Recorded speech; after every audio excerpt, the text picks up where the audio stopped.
یا اللہ یا کریم یا عظیم یا غفور یا شکور یا ودود۔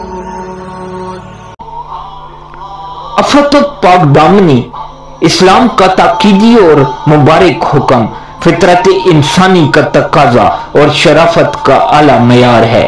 عفت و پاک دامنی انسانی حسن و جمال اور اعلیٰ سیرت کا تقاضا ہے۔ شرم گاہوں کی حفاظت اور خواہشات کو قابو میں لانے کو عظیم و مقبول عمل اور اخروی درجات میں بلندی کا ذریعہ قرار دیا گیا ہے۔ رسول اللہ صلی اللہ علیہ وآلہ وسلم، جملہ انبیاء کرام، صحابہ اعظام، اہل بیت اطہار، اولیاء اللہ اور شریف انسانوں نے ازل سے ہی اس وصف کو بدر جہائے کمال اپنایا۔ آپ صلی اللہ علیہ وآلہ وسلم اعلیٰ درجے کے عفیف اور عفیف خاندان کے فرد تھے۔ یہی وجہ ہے کہ آپ کا نسب و حسب بھی محفوظ ہے۔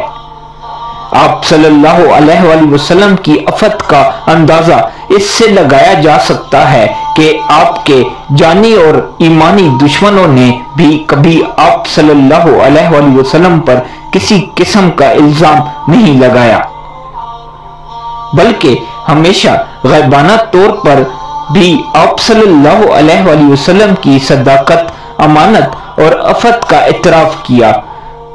صرف اعتراف ہی نہیں بلکہ عفت کو آپ صلی اللہ علیہ وآلہ وسلم کی دعوت قرار دیا اور اس کا برملا اظہار کیا۔ شاہ روم ہرقل کے پاس رسول اللہ صلی اللہ علیہ وآلہ وسلم کا دعوتی مکتوب پہنچا تو اس نے آپ کی بابت طے حصول معلومات کے لیے آپ کے وقت کے حریف ابو سفیان، جو ان دنوں شام تجارتی دورہ پر آئے ہوئے تھے، کو اپنے دربار میں طلب کر کے مختلف سوالات دریافت کیے۔ ان میں سے ایک سوال یہ بھی تھا کہ وہ تمہیں کیا کہتے ہیں؟ تو اس نے جواب میں آپ صلی اللہ علیہ وآلہ وسلم کے حریف نے 2 ٹوک الفاظ میں آپ کی دعوت کو نقل کیا۔ صحیح بخاری میں یہ الفاظ منقول ہیں: ایک اللہ کی عبادت کرو، اس کے ساتھ کسی کو شریک نہ ٹھہراؤ، اپنے آباء و اجداد کی تقلید کو ترک کر دو اور ہمیں نماز، سچائی، پاک دامنی اور صلح رحمی کا حکم دیتے ہیں۔ عفت و پاک دامنی حزب و نسب کی حفاظت اور رشتہ داریوں کے قیام کا ذریعہ ہے۔ جس معاشرے میں بے راہ روی اور بدکاری عام ہو جائے، وہاں نہ تو قبائل، برادریاں اور خاندانوں کا تصور رہتا ہے اور نہ ہی رشتہ داریوں کا احترام۔ رشتہ داریوں کے قیام کی بدولت معاشرے میں ایثار، محبت اور خدمت کی اوصاف پیدا ہوتے ہیں۔ اس سے معاشرے میں امن اور بھائی چارے کی فضا قائم ہوتی ہے، جبکہ بدکاری، بے حیائی، بدامنی، قتل و غیرت، عزت و عظمت دری، ریپ جیسے جرائم کا موجب بنتی ہیں۔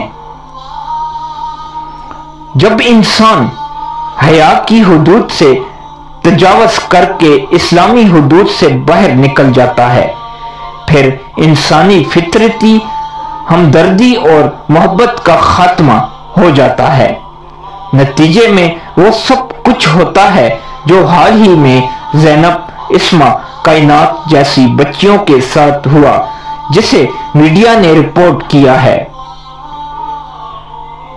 رسول اللہ صلی اللہ علیہ وآلہ وسلم نے عفت اور ایمان کا حصہ قرار دیا ہے۔ سنن کبری کی ایک حدیث قابل غور ہے کہ رسول اللہ صلی اللہ علیہ وآلہ وسلم نے ارشاد فرمایا، حیا پاک دامنی زبان کا خاموش رہنا اور عمل ایمان کا حصہ ہے۔ یہ سب آخرت میں بڑھتی اور دنیا میں کم ہوتی ہیں، اور جو چیز آخرت میں بڑھتی ہیں زیادہ ہیں